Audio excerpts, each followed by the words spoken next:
Nunca antes na história do Brasil houve um líder político com uma história como a de Luiz Inácio Lula da Silva. E eu sei que não posso errar.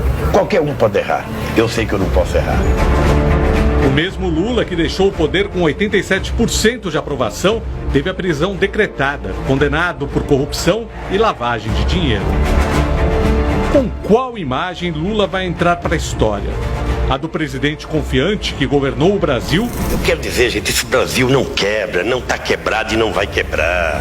Ou do depoente pressionado durante o interrogatório ao juiz Sérgio Moro? Há muito tempo, doutor.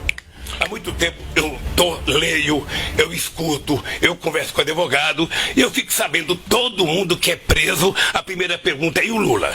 Você conhece o Lula? O Lula estava lá? Diga alguma coisa do Lula. Isso faz 2 anos e meio, doutor Moro. Ninguém foi mais vezes candidato à presidência. Lula perdeu 3 vezes antes de vencer em 2002 e se reeleger em 2006.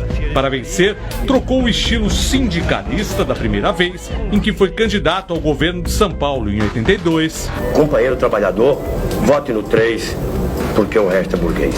Pelo Lulinha Paz e Amor, que o levou ao Planalto. O Brasil, de ponta a ponta, mostrou claramente nas urnas a sua vontade de mudar. Pressionado pelas investigações da Lava Jato, Lula voltou ao tom desafiador no palanque. Se quiseram matar a Jararaca, não bateram na cabeça, bateram no rabo. E a Jararaca está viva como sempre esteve. Lula nasceu pobre em Pernambuco, 7º filho de uma família de 8 irmãos. Ainda menino, mudou com a mãe para São Paulo. Começou a trabalhar com 12 anos, aos 14 já tinha carteira assinada. Era torneiro mecânico no ABC. Por influência do irmão militante comunista, Lula passou a frequentar o sindicato. Em 75 foi eleito presidente do Sindicato dos Metalúrgicos de São Bernardo. Em 78 passou a ser conhecido em todo o Brasil, ao comandar a primeira grande greve em plena ditadura militar. As assembleias dos metalúrgicos aconteciam aqui, no estádio de Vila Euclides. E por causa de sua atuação sindical, Lula foi preso. Em 1980, ele passou 31 dias na cadeia.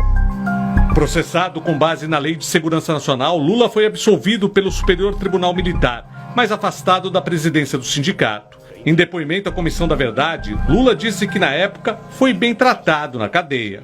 Chegou a ser liberado para acompanhar o enterro da mãe e, por insistência de outros sindicalistas, fez greve de fome por 6 dias.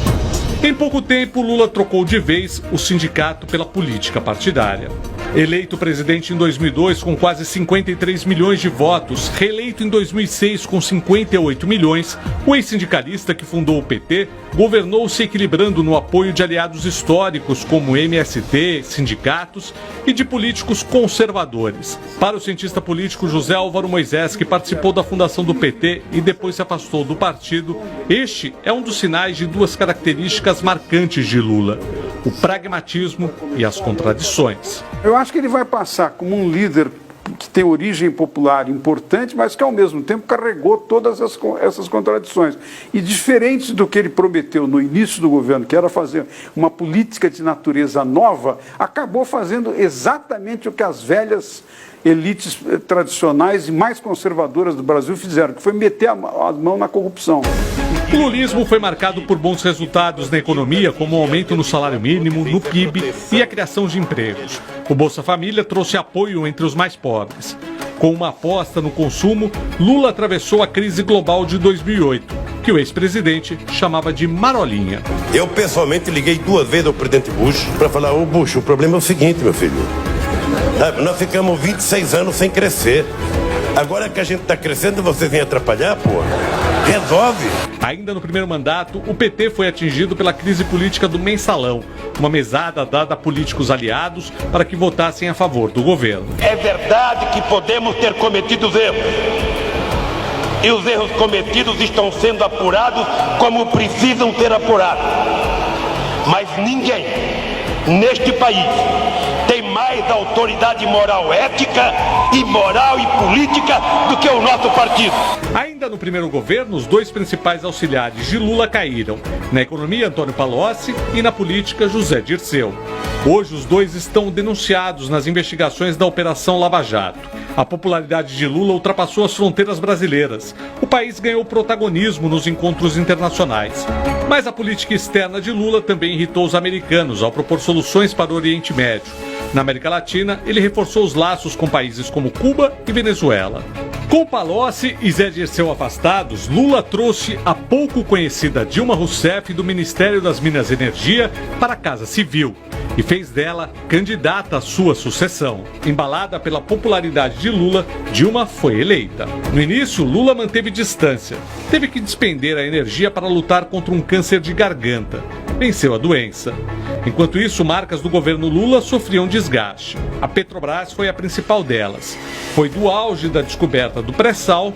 Pode dizer com toda segurança que ele colocará o Brasil entre os países com maiores reservas de petróleo do mundo. A principal alvo das investigações da Lava Jato, que anos depois levaria para a cadeia aliados políticos do PT e empreiteiros com negócios com o governo.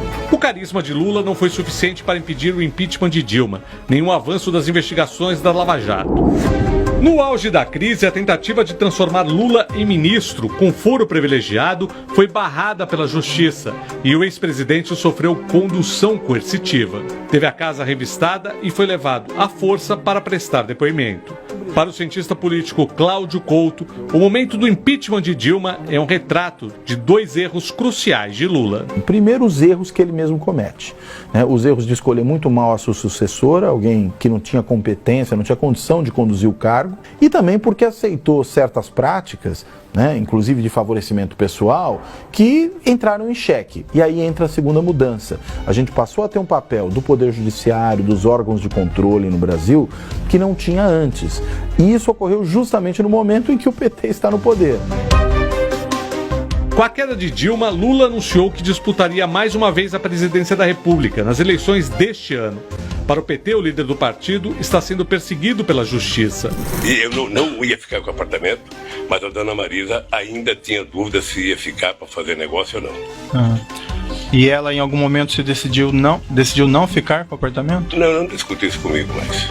Condenado em segunda instância, a candidatura pode ser barrada pela lei da ficha limpa. Nunca antes na história deste país, algum presidente esteve tão perto do céu no fim do mandato e agora a um passo do inferno.